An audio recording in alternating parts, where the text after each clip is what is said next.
নমস্কাৰ বন্ধু বান্ধৱীসকল, আজি মই বনাব গৈ আছো আলু পৰঠা। চাওকচোন কিনেকে মই আটাটো মাৰি পেলাই অকমান সময় থৈ দিছো, অকমান ৰিফাইন সানি পেলাই যাতে আলু পৰঠা বনাবৰ কাৰণে মই পিঁয়াজ জলকীয়া সৰুকৈ কুটি লৈছো, ধনিয়া পাত, জলকীয়া গুড়ি, জিৰা ধনিয়া পাউডাৰ, আজৱাইন হয়, জিৰা গোটা জিৰা, আদা অকমান ৰুকি লৈছো আৰু নিমখ।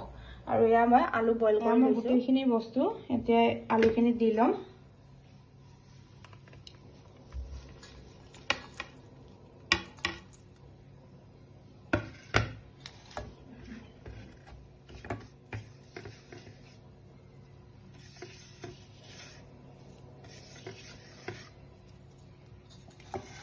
এতিয়া গোটেইখিনি মই ভালদৰে সানি ল'ম। বইল কৰা আলুখিনি ঠাণ্ডা কৰি লৈ লৈছো যাতে পিটিকিব ভাল হয়। ৰুটিখন এনেকৈ বেলি পেলাই আলুখিনি মাজত এনেকৈ দি লৈছো। ঘি দি দিছো।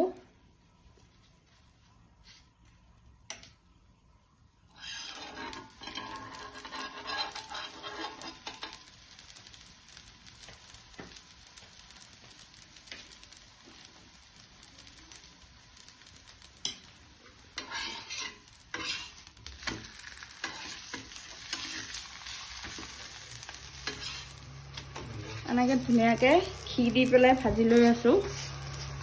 ঘিৰে ভাজিলে খাবলৈ বৰ ভাল লাগে।